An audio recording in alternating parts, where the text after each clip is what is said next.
Look, I've become somewhat known for my unusual takes, but this might be the most unusual one you've ever seen. I know it's a little risky, but I gotta come to Nick Cannon's defense here, because I don't think he really did anything all that wrong. Well, that's actually not true. He did do something slightly wrong, but it's only slightly different than pretty much mainstream beliefs. I mean, Nick Cannon, I think, personally just had enough guts to say what he really thinks, whereas most people kind of beat around the bush, including many Christians. And so I want to play this clip. But before I do, let me just say this: I had no opinion of Nick Cannon before I saw this clip. In fact, I don't think I'd ever heard him speak before. I knew his name, but I don't know what he's known for. I either a singer or an actor or something like that. But I don't really know. I don't think I've ever heard a song of his. I don't think I've ever seen a show of his. I don't know. I mean, so I know he's popular, but I don't know anything about him. So this is good, because I'm not biased one way or the other towards him as a person. So let's play this clip, and I'll start and stop it, and then I'll tell you why I gotta come to Nick's defense a little bit here. I'm here for you, buddy. I'm here for you. Then let's go to what it really is then. When we talk about the power of melanated people, when we talk about who we really are. Melanated. I like that. We do have power. Melanated people do have some extra power. I would agree. We have the power to not get as burnt by the sun when we're out in the sun. That is a special. That's like a superpower. I would have to agree with him on that.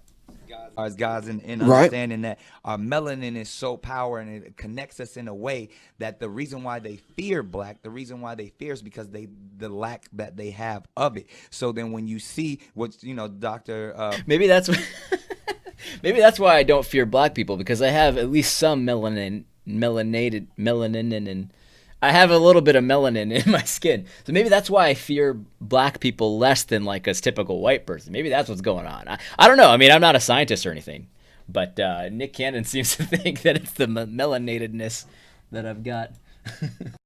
Francis C. Welsing talked about is that fear in that just genetic annihilation, deficiency of when you have a person that has the lack of pigment, the lack of melanin, that they know that they will be annihilated. So therefore, however they got the power, they have the lack of compassion. That melanin comes with compassion. Melanin comes with soul. That we call it soul. We soul brothers and sisters. That's the melanin that connects us. I honestly thought he was talking about the sun for a while, because he said that if you don't have the melanin, you will be annihilated. And I thought maybe this is some kind of like sun worship thing. Well, you'll be annihilated by the sun if you don't have the melanin. But actually, he's not talking about that. He's talking about soul. Like soul food. Soul brother, soldier, sister soldier, stuff like that. I'm a little confused, but let's keep going. Don't have it.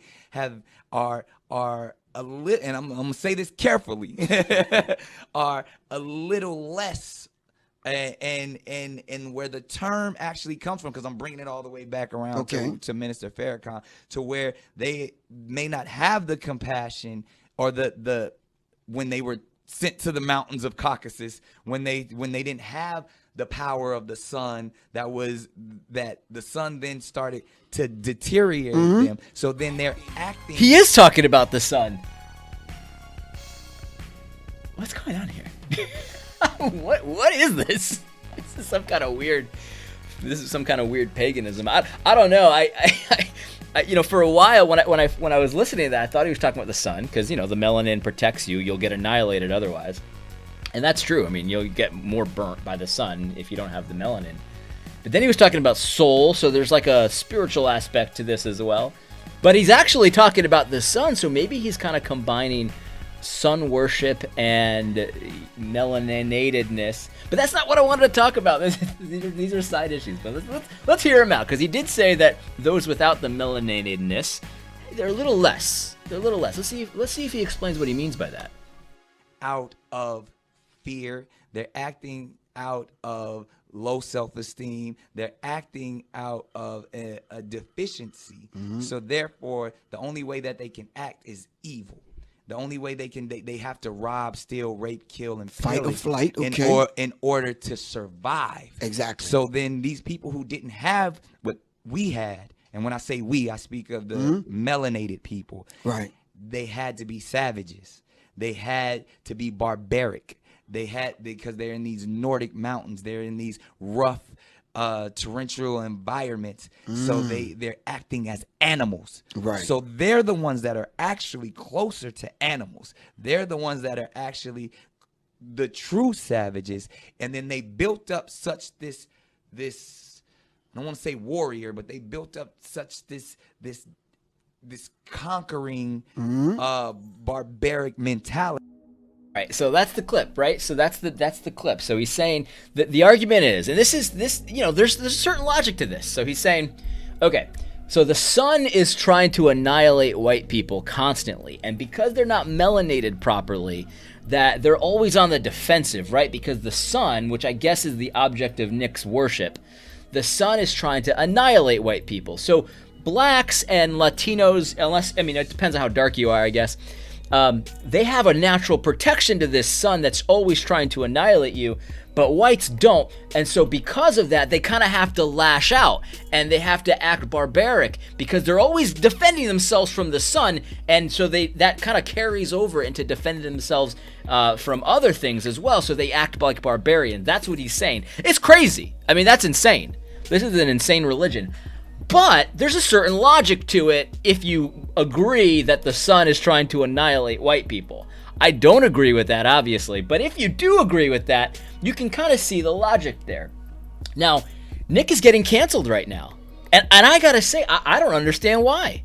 Because Nick Cannon isn't really saying much that's very different than a lot of people say. A lot of people talk about this sort of natural inclination for white people to be, you know, barbarians and to be evil and to act like and to rape and to pillage. That's what he said, right? He said that white people just kind of have this natural, he said they're kind of like animals, right? They're kind of like animals in that they rape and pillage and stuff like that. And I think that the only difference between what Nick Cannon is saying here, between this and some of the woke church stuff, is that Nick is kind of like very obviously pagan. He doesn't really have a system of salvation, but the woke church people, at the very least I can say about them is that they have a system of salvation, sort of, where you can get saved by divesting of your whiteness.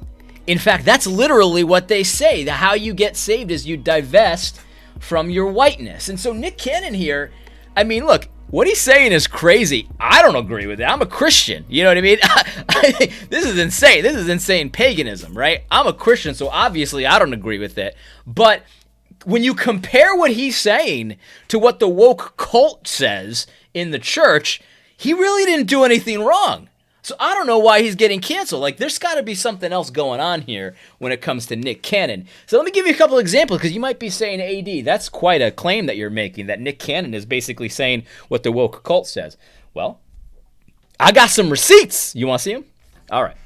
First one is a video I did where I'm reading from the grandfather, the godfather of woke cult theology, James Cone. This is a big influence on Jemar Tisby. If you have a pastor that's recommending Jemar Tisby, please understand that he's been influenced by this guy, James Cone. He's the godfather of woke theology. What I did was I bought this book, and then I just played, roulette with the book. I just turned to a random page and listened to what I've read here, because at least James Cone has a system of salvation.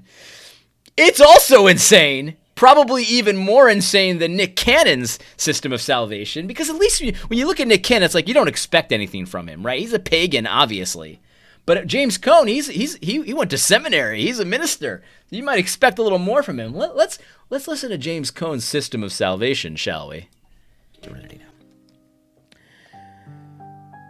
He says, quote, "Of course, white theologians today have a better way of putting it, but what difference does that make? It means the same thing to black people. Sure, as the so-called radicals would say, God is concerned about black people." Then they go on to talk about God and secularization or some other white problem unrelated to emancipation of black people. This style is a contemporary white way of saying that Christianity does not make the least alteration in civil property. In contrast to this racist view of God, black theology proclaims his blackness. People who want to know who God is and what he is doing must know who black people are and what they are doing. This does not mean lending a helping hand to the poor and unfortunate blacks of the society. It does not mean joining the war on poverty. Such acts are sin offerings that represent a white way of assuring themselves that they are basically a good people. Knowing God means being on the side of the oppressed, becoming one with them, and participating in the goal of liberation. We must become black with God. It is to be expected that white people will have some difficulty with the idea of becoming black. So at least like, you see what James Cone, Nick Cannon just kind of throws you out there. He says, look, the sun's trying to annihilate you, and that's why you act like savages. And there's really no system of salvation. But at least James Cone throws you a life preserver. He says, look, there's a way. There's a way out of this, white people. You got to become black with God. White people need to become black. That's how you get saved. Let's keep listening, because he expands on this idea. Black with God. The experience is not only alien to their existence as they know it to be, it appears to be an impossibility. How can white people become black, they ask? This question always amuses me because they do not really want to lose their precious white identity as if it is worth saving. They know, as everyone in this country knows, a black man is anyone who says he is black, despite his skin color. In the literal sense, a black man is anyone who has even one drop of black blood in his veins.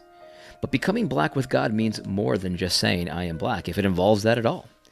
The question, how can white people become black, is analogous to the Philippian jailer's question to Paul and Silas, quote, what must I do to be saved? The implication is that we work hard enough at it, we can reach the goal, but the misunderstanding here is the failure to see that blackness or salvation, the two are synonymous. Serenity now. Serenity. Now. I'm going to say this guy on this screen is pretty funny. At least in my opinion, he is.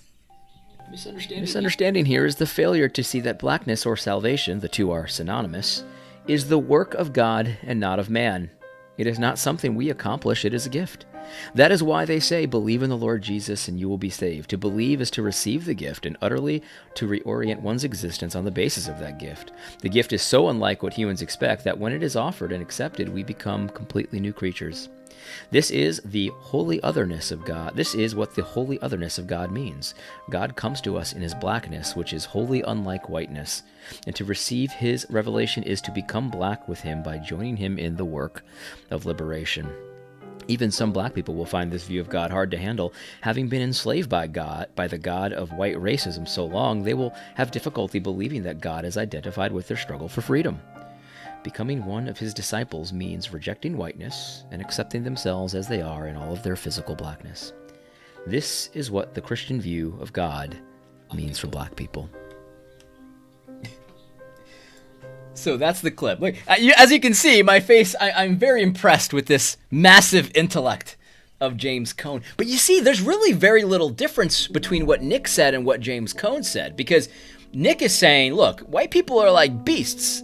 Now, he had some weird thing with the sun, whatever, but James is saying, Dr. James Cone is saying, essentially, white people are like beasts, and in order to get saved, at least it gives you this, you can get saved, but it has to be a gift from God, and essentially what has to happen is you have to cease being white and become black. And obviously that's impossible for you to do yourself, so God has to do it. And so to be saved is to become black in James Cone's insane system. So this is nothing new. Like, this is mainstream in many circles. Like I said, Jamar Tisby was influenced by this guy very severely. And you will see that Jamar Tisby's rhetoric about white people is very similar to Nick Cannon's rhetoric, except he leaves out the fact that the sun is trying to annihilate white people. That he understands that he can't go full pagan, obviously. So at least Jamar has a veneer of Christianity to him. But he's not the only one. It's not just Jamar. I'm not picking on Tisby. Here is a video that made the rounds by Ekemini Uwan. Ekemini Uwan is mainstream, man. This woman is promoted by lots of Big Eva members, Gospel Coalition type people, and things like that. People talk about how helpful this woman is. She calls herself Systematic Theology or Sista Theology or whatever. And in this is a whole presentation about whiteness. Basically, in 30 minutes here, she's saying the same thing that Nick Cannon is saying. She also gives you at least an opportunity for salvation. Like, it's not like Nick Cannon where it's just like, you're just like beasts and that's it. he's a pagan. Nick Cannon's a pagan, so like he doesn't have a system of salvation. Ekemini's also a pagan, but at least she has a veneer of Christianity, so she has this kind of like James Cone, like you can be saved as a white person, but the step one is to divest yourself from whiteness. And then this is the epic, like I would urge you to listen to this whole presentation. It's 30 minutes. I'll try to remember to put it in the comments section. The info section of this video. Check my receipts here. You listen to this, you will say, yeah, why is Nick Cannon getting canceled? I mean, he was a little more honest than Ekemini Uwan is. Probably a little more eloquent as well. But, like, why is Ekemini mainstream in Christianity and Nick Cannon is getting canceled in the pagan culture? There's something else going on here, but I want you to hear this from Ekemini Uwan. My sanctified imagination, I believe that God will give you and my sisters, according to the flesh, will be given their ethnic identities in the new heavens and new earth. I believe that. Right deep down in my core, I believe that. And I pray to that end. Because we have to understand something. Whiteness is wicked. It is wicked. It always means it's rooted in violence. It's rooted in theft. It's rooted in plunder. It's rooted in power and privilege, which we just saw 2 weeks ago with the college scandal. So, I have receipts here. So the goal for our white sisters is to rediscover your ethnic heritage. So I'm not pulling something away from you without telling you to replace it. So the goal for you all is to recover what your ancestors deliberately, discarded. So you see what I'm saying here? Like, I want you to listen to this whole thing. My mood has kind of changed because I just every time I hear that again, it just makes me feel like angry is what it makes me feel like.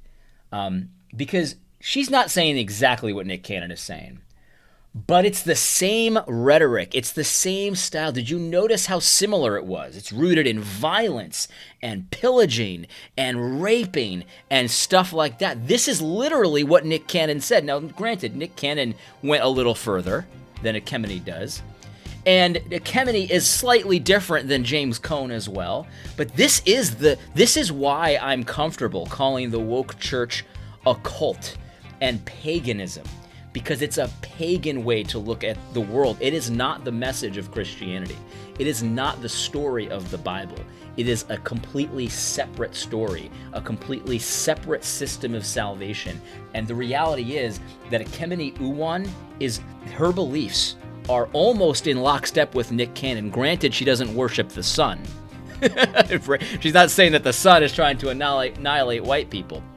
But what she is saying is, if you want to get saved, you need to divest from whiteness, because whiteness is violent, pillaging, raping, stealing. She didn't say it's like animals, but it's the same thing that Nick Cannon is saying, except she didn't go quite as far as he did. You see what I'm saying? Like, this is what Nick Cannon, if you agree with the Ekemini Uwan, and you to some degree agree with James Cone, and you to some degree accept this woke church movement in evangelicalism, then to you, Nick Cannon did nothing wrong except be completely honest. That's all he did. So before you get mad at Nick Cannon, look at yourself in the mirror and consider the sources of what you yourself believe regarding the issue of race in the church and the woke church stuff that you see all over the place. Eric Mason is very similar to Nick Cannon as well. Again, these guys have a veneer of Christianity to them. They use Christian lingo. They don't talk about the sun god that's trying to annihilate white people the way Nick Cannon seems to do in this clip. But the ideas, the foundations, are essentially identical. And you got to ask yourself, take a good look in the mirror. Why is that? Why is that? Why is this insane pagan sounding so similar to James Cone and so similar to Ekemini Uwan and Jamar Tisby and Eric Mason and Thabiti Anyabwili and all of these people that you for some reason revere and can't wait to sit at their feet and learn about racism from? Guys, discard it. It's not going to do you any good. And Christ won't put up with it for very long. Anyway, I hope you found this video helpful. God bless.